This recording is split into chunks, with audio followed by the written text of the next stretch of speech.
Chapters 8 through 12 are entitled Proactively Connecting with Our Desired Beliefs, the Secret to Building a Bridge Between Our Mind and Heart. Chapter 8, Our Emotion Generator. While we continue becoming aware of our beliefs, let's also start forming a stronger connection with the beliefs and rules we want to live by. The skill of forming a connection could be applied to any belief we want to feel connected with, but we'll talk about it in terms of our worthiness. In Hashem's reality, each of us is a carrier of His light, and therefore we're unconditionally worthy. Our personal value and dignity is limitless, and it's unchangeable. We are physical people. Whatever we can see and touch, we are more connected with. What we see is what we naturally believe. Everything else is abstract. This is how Hashem created us. Reb Levi Yitzchak of Berditchev famously said, Ribono Shel Olam, you put all of your truth into a little book, and the rest of the world, wherever our eyes rest, everything hides you and covers you. If only it would be the other way around. If only it would be that wherever we look, we see you, and all the distractions and temptations of this world would be in a little book. If only we would see you, how different everything would be. Indeed, it would be different. Yet Hashem made the world this way and made us this way, so that we would seek Him out and choose Him despite the curtain that conceals Him. And because it takes tremendous effort to push past the curtain and choose Hashem, our choice is that much more precious. This is what Hashem made the world for. This is why we're here. To choose Hashem despite the hiddenness, to choose our neshama as our identity, even though it seems as if everything external matters more. The Baal HaTanya teaches us about a tool that empowers us to make that choice. I call this tool the emotion generator. As an introduction to meeting up with the emotion generator, let's compare two different scenarios. In the first one, Chani wins a prize. Her prize is a dream vacation together with her husband, all expenses paid. The trip is scheduled months in advance. Chani and her husband are both looking forward to it for a very long time. A month before the trip, Chani is already starting to prepare the details and even to pack. She has a very well-planned itinerary. She's collected pictures of all the places she plans to visit. She's talking about it with her family and her friends. Every night, she's dreaming about her trip. She's so excited. Now, what if Chani's trip has an entirely different twist? In the second scenario, Chani's husband surprises her one day and says, Chani, we won this fantastic prize and we're going on a trip. I have everything already planned and we're leaving tomorrow morning. He shows her the tickets, the destination, tells her about all the arrangements that make their vacation possible. It's all worked out, down to the last detail. And she's thrilled. It's a dream come true. Let's compare and contrast the two different scenarios. In both of them, the trip is exactly the same. In both, Chani and her husband are equally happy about the trip itself and with all the details involved. But in the first scenario, Chani has something very precious that she does not have in the second one. You see, for all the months leading up to the trip, Chani has a very easy way to develop positive emotions.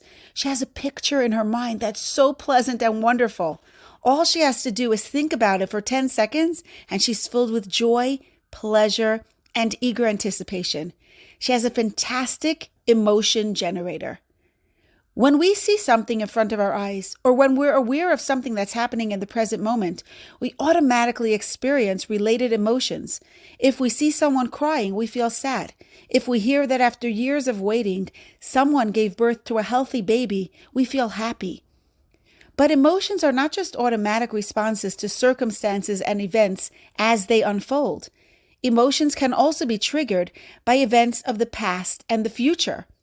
We could be ecstatic about something that will happen next week, and we could feel profound sadness about something that happened 5 years ago. This is possible because even though we cannot see the past or the future with our actual eyes, we could see it with our mind's eye. We have the ability to visualize, to replay the past, and to envision the future. When we see something in our mind's eye, it's as if we're seeing it with our actual eyes. And just like seeing something automatically generates related emotions, so too, when we visualize something in our mind's eye, we can generate related emotions. Our visualization naturally triggers an emotional response in our hearts and a physical reaction in the rest of our bodies. In the first scenario of Chani's story, Chani was imagining, picturing, and envisioning her trip for months. During all that time, no matter what else was happening in her life each day, Chani could allow her mind to wander into her upcoming trip. She could bring up pictures of her favorite place in the world.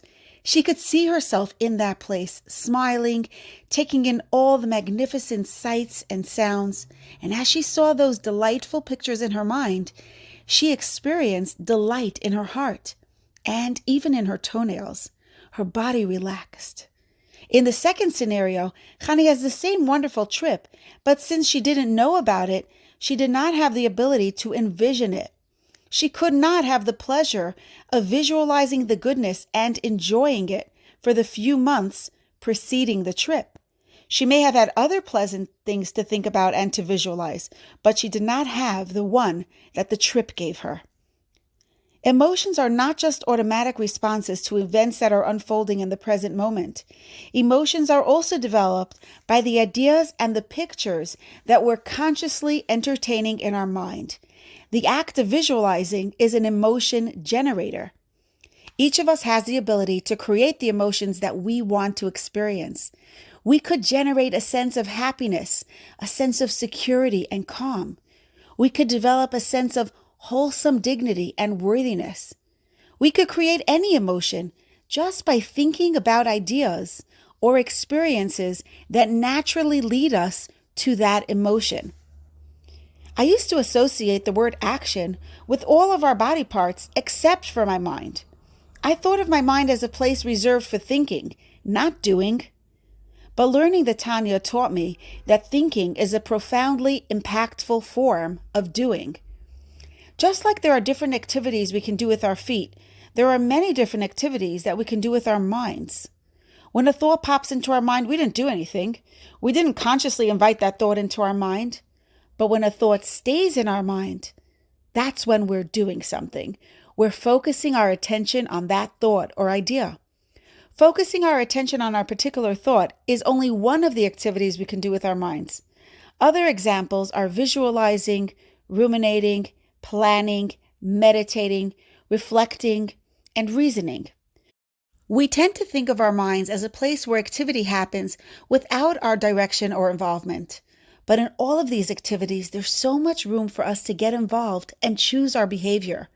We could choose where to direct our attention. We can choose what to think about or what to visualize in our mind's eye. We can choose to plan, to meditate, imagine, to play, to reflect, and to reason. If an action is as important as its impact, then the most important action we can do in our minds is focusing our attention and visualizing an event or an idea. Such action in our mind directly influences our emotions, and we've all had experiences with this. Think about the most recent happy occasion in your life.